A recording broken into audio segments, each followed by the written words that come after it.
Vincent Hervouet avec vous, nous rendons à Kiev. Oui, bonjour Dimitri Pavlenko. Bonjour Vincent. Pour la première fois depuis que l'armée russe a envahi l'Ukraine, des dirigeants européens emmenés par le Premier ministre polonais sont en effet allés hier soir dans la capitale ukrainienne. Oui, c'est un raid diplomatique. 3 premiers ministres qui bravent le siège mené par les Russes.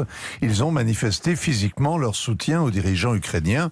Le risque était virtuel, Kiev n'est pas sous un tapis de bombes. Mais quand même, cet aller-retour sous tension ne manque pas de panache. Il a fait des jaloux. C'est évidemment plus photogénique d'aller sur le front que de passer des heures au téléphone avec Vladimir ou Volodymyr.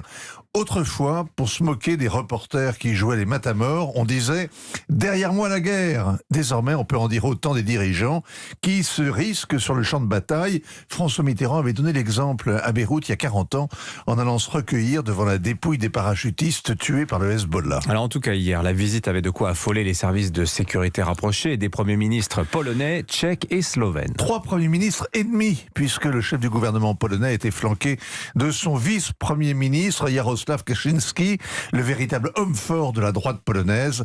Jarosław, c'est l'homme qui accuse le Kremlin d'avoir tué son jumeau, le président Lech Kaczynski, mort en Russie dans le crash de son avion. Jarosław est un idéologue, un théoricien de l'Europe des nations et le plus zélé des partisans de l'Alliance Atlantique. Et en quittant Volodymyr Zelensky, il a appelé hier à une mission de paix de l'OTAN. Alors nous y voilà, il s'agirait de protéger la fourniture de l'aide humanitaire et civile. La mission agirait sur le territoire ukrainien avec l'accord du gouvernement ukrainien. Elle s'efforcerait d'instaurer la paix, elle aurait les moyens de se défendre. Autrement dit, la mission de paix serait armée jusqu'aux dents et combattrait ceux qui se mettent en travers de son chemin. Pour parler cru, l'OTAN irait faire la guerre aux Russes et à leurs amis. Alors c'est une proposition d'autant plus étrange qu'elle tombe quelques heures après que le président Volodymyr Zelensky lui-même ait renoncé à l'OTAN. Il a expliqué que l'Ukraine ne pourrait jamais adhérer à l'OTAN et qu'il fallait le reconnaître. Cette renonciation est une victoire concédée à Vladimir Poutine. Elle est sans contrepartie.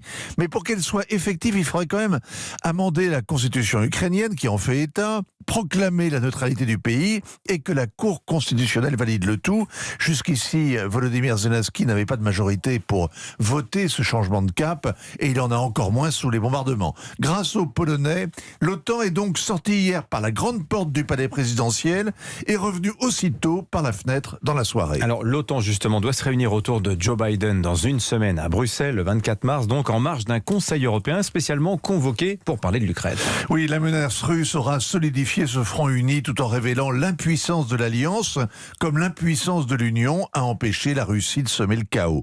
Le malheur de l'Ukraine rappelle celui du Liban où des ministres débarquaient pour venir témoigner de leur solidarité à des gouvernements aux abois alors que le pays était abandonné aux bandes rivales. En Ukraine, il y a d'un côté 20 000 pistoleros débarqués du monde entier pour s'enrôler dans une légion étrangère et des milices locales qui forment le peuple en armes. Et puis en face, rameutés par le Kremlin, des islamistes tchétchènes, des mercenaires syriens, des repris de justice du Caucase, des supplétifs arméniens, d'autres abkhazes, ossètes ou tadjiks, sans oublier les affreux du groupe Wagner. L'Ukraine va devenir la terre promise des petits seigneurs de la guerre. Elle risque de s'émietter et de s'enfoncer dans l'anarchie, même si les négociations aboutissent au repli de l'armée russe et à l'éloignement de l'OTAN. Voilà, c'est ce scénario d'une syrianisation de l'Ukraine dont on entend parler, couplé à peut-être une nord-coréanisation de la Russie sous l'effet des sanctions qui la coupent de l'économie occidentale. Oui, comparaison n'est pas raison. Vous avez tout à fait raison, mon cher Vincent, mais ça aide à comprendre.